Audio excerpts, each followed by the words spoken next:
নমস্কাৰ বন্ধু বান্ধৱীসকল, স্বাগতম জনাইছোঁ টুজব চেনেলৰ অন্য এটা গুৰুত্বপূৰ্ণ ভিডিঅ'লৈ। টুজব চেনেলৰ জৰিয়তে আমি অসম তথা ভাৰতৰ চৰকাৰী বেচৰকাৰী চাকৰি বিজ্ঞাপন আলোচনা কৰোঁ। আজিও ঠিক তেনেধৰণে অসম চৰকাৰৰ এটা বিশেষ বিজ্ঞাপন লৈ আপোনালোকৰ ওচৰলৈ আহিছোঁ। বিজ্ঞাপনটোৰ সবিশেষ বিতংকৈ জানিবলৈ ভিডিঅ'টো শেষলৈকে চাব। বন্ধু বান্ধৱীসকল, আপুনি যদি আমাৰ চেনেলৰ প্ৰথমবাৰলৈ আহিছে তেন্তে চেনেলটো ছাবস্ক্ৰাইব কৰি দিব। বন্ধু বান্ধৱীসকল, আহক ভিডিঅ'টো আৰম্ভ কৰোঁ।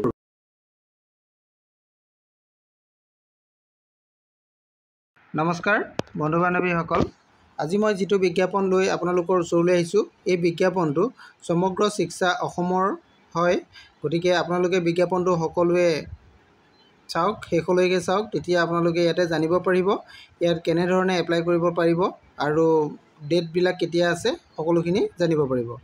এই বিজ্ঞাপনটো আপোনালোকে দেখা পাইছে, এইটো বিজ্ঞাপনটো হয় সমগ্ৰ শিক্ষা অভিযানৰ ফালৰ পৰা প্ৰকাশিত বিজ্ঞাপন। এইটো 1 জুলাই তাৰিখে বিজ্ঞাপনটো প্ৰকাশ হৈছে। ইয়াতে আপোনালোকে অনলাইন আবেদন কৰিব লাগিব। অনলাইন আবেদন কৰিবলৈ আপোনালোকৰ 2 জুলাইৰ পৰা 16 জুলাইলৈকে দিয়া হৈছে ডেটটো। এইটো আপোনালোকে ইয়াতে দেখিছে 2 জুলাই টু 16 জুলাই। গতিকে আপোনালোকে 2 জুলাইৰ পৰা 16 জুলাইৰ ভিতৰত অনলাইন আবেদন কৰিব পাৰিব। ইয়াতে পদসমূহ কি কি আছে মই আপোনালোকক জনাই দিম।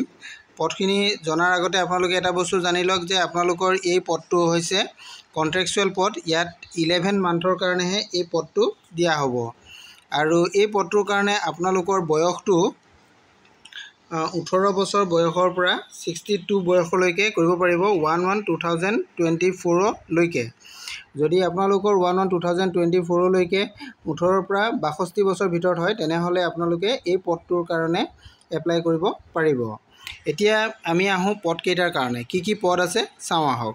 প্ৰথম আমি যিটো পদ পাইছোঁ এই পদটো হৈছে expert consultant CWSN।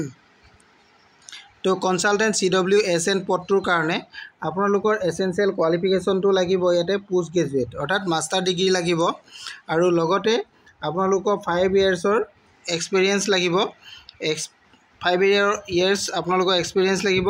District level বা ষ্টেট লেভেলত গভমেণ্ট হওক বা ছেমি গভমেণ্ট হওক বা ছ'চাইটি হওক, ইউনিভাৰ্চিটি হওক, কলেজ হওক, যিকোনো ছেক্টৰত আপোনালোকে কাম কৰা অভিজ্ঞতা লাগিব।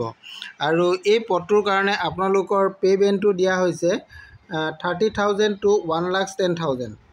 আপোনালোকে এইটো দেখা পাইছে 30,000 to 1,10,000লৈকে আপোনালোকৰ এইটো পে'টো হ'ব। ইয়াতে আপোনালোকৰ গ্ৰেড পে' থাকিব 13,300 টকা গ্ৰেড পে' থাকিব। ইয়াতে পদ আছে এটা, এইটো আপোনালোকে দেখা পাইছে পদ এটা আৰু এই পদটো আপোনালোকৰ হ'ব ষ্টেট মিছন অফিচ। এইটো ষ্টেট মিছন অফিচ আপোনালোকে নিশ্চয় জানে, গুৱাহাটী কাহিলীপাৰাত আছে। গতিকে ইয়াতে পদটো হ'ব। এইটো হ'ল 2 নম্বৰটো আমি চাওঁ আহক।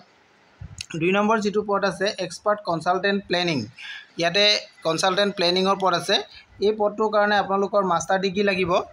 মাষ্টাৰ ডিগ্ৰীৰ লগতে এইটো ইয়াতে গোটেই বস্তুকেইটা উল্লেখ আছে, আপোনালোকে চাব, মই 2-এটা কৈ দিছোঁ। মাষ্টাৰ ডিগ্ৰী লাগিব আৰু MBA হ'ব লাগিব বা মাষ্টাৰ ডিগ্ৰী বা MBA এই দুটাৰ ভিতৰত হ'ব লাগিব। আৰু ইয়াতে মাৰ্কটো আপোনালোকৰ 55% মাৰ্ক হ'ব লাগিব আৰু যিসকল SC বা ST কেণ্ডিডেট তেওঁলোকৰ 50% হ'লেও এই পদৰ কাৰণে এপ্লাই কৰিব পাৰিব। আৰু লগতে আপোনালোকৰ 4 বছৰ ৱৰ্ক এক্সপিৰিয়েঞ্চ থাকিব লাগিব আৰু আপোনালোকৰ কম্পিউটাৰ লিটাৰেচি হ'ব লাগিব আৰু কম্পিউটাৰৰ আপোনালোকৰ MS অফিচ, স্পেচিয়েলি আপোনালোকে এক্সেল পাৱাৰ পইণ্ট জানিব লাগিব। এইকেইটা যদি হয় তেতিয়াহ'লে আপোনালোকে এপ্লাই কৰিব পাৰিব। আৰু ইয়াৰ কাৰণে দৰমহাটো দিয়া হ'ব আপোনালোকৰ 30,000 টকাৰ পৰা 1,10,000 টকা। এইটো হৈছে গ্ৰেড পে'টো, grade pay' plus scale pay' দুইটা মিলাই এইটো হ'ব। আৰু আপোনালোকৰ যিটো গ্ৰেড পে' থাকিব এইটো হ'ব 13,300 টকা। ইয়াতে পদ আছে এটা আৰু পদটো ষ্টেট মিছন অফিচ গুৱাহাটীত হ'ব। এইটো 2 নম্বৰটো হ'ল। এতিয়া আমি আহোঁ 3 নম্বৰটোৰ কাৰণে। 3 নম্বৰটো যিটো পদ আছে এইটো হৈছে প্ৰজেক্ট ইঞ্জিনিয়াৰ। যিটো প্ৰজেক্টৰ কাৰণে লোৱা হৈছে তাৰে প্ৰজেক্ট ইঞ্জিনিয়াৰ পদ আছে। প্ৰজেক্ট ইঞ্জিনিয়াৰটো এইটো 1 নম্বৰতে দিয়া হৈছে যে প্ৰজেক্ট ইঞ্জিনিয়াৰ অৰ্থাৎ BE লাগিব, বেচেলৰ অফ ইঞ্জিনিয়াৰিং ইলেক্ট্ৰিকেলৰ হ'ব লাগিব। তেতিয়া আপোনালোকে এই পদটোৰ কাৰণে এপ্লাই কৰিব পাৰিব। আৰু লগতে 3 ইয়াৰ্ছৰ ৱৰ্ক এক্সপিৰিয়েঞ্চ লাগিব আৰু কম্পিউটাৰৰ আপোনালোকৰ MS অফিচ জানিব লাগিব। আৰু দৰমহাটো ঠিক তেনেদৰে 30,000 টকাৰ পৰা 1,10,000 টকা হ'ব। আৰু ইয়াতে গ্ৰেড পে'টো আপোনালোকৰ থাকিব 12,700 টকা। আৰু পদ আছে এটা, আৰু পদটো হ'ব ষ্টেট মিছন অফিচ গুৱাহাটী। এইটো হ'ল। নেক্সট আমাৰ 4 নম্বৰ যিটো পদ আছে এছ'চিয়েট অফিচাৰ, এইটো নেক্সট 4 নম্বৰ পদটো আছে এছ'চিয়েট অফিচাৰ। ইয়াৰ কাৰণে মাষ্টাৰ ডিগ্ৰী লাগিব, মাষ্টাৰ ডিগ্ৰী ইন ইংলিছ বা master in social science, master in business administration যদি আছে তেনেহ'লে এই পদটো মানে এপ্লাই কৰিব পাৰিব। লগতে MS অফিচ, আপোনালোকৰ এক্সেল এণ্ড ৱৰ্ড জানিব লাগিব, এইকেইটা জানিব লাগিব। আৰু লগতে ইয়াতে আপোনালোকৰ ৱৰ্ক এক্সপিৰিয়েঞ্চো লাগিব।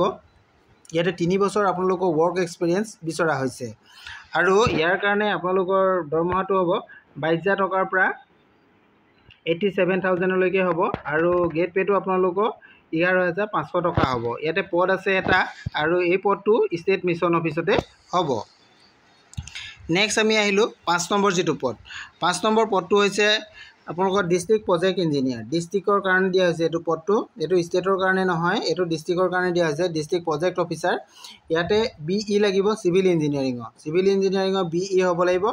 লগতে আপোনালোকৰ যদি বেলেগ আদাৰ কোৱালিফিকেশ্যন আছে তেনেহ'লে 10 yearsৰ তেতিয়াহ'লেও কৰিব পাৰিব। ইকুইভেলেণ্ট যিকোনো BE ইকুইভেলেণ্ট যদি কোৰ্চ আপোনালোকে কৰিছে তেনেহ'লেও কৰিব পাৰিব। লগত আপোনালোকৰ 10 বছৰৰ অভিজ্ঞতাও প্ৰয়োজন হ'ব। আৰু ইয়াৰ কাৰণে দৰমহাটো 30,000 টকাৰ পৰা 1,10,000 টকালৈকে দিয়া হ'ব। আৰু গ্ৰেড পে'টো আপোনালোকৰ 12,700 টকা। ইয়াতে দুটা পদ আছে, এই পদকেইটা হৈছে state mission office, district mission office Hojai আৰু বিশ্বনাথ। এই পদ দুটা হৈছে, এটা হৈছে হোজাই আৰু আনটো হৈছে বিশ্বনাথত। এইটো বুজি পালে।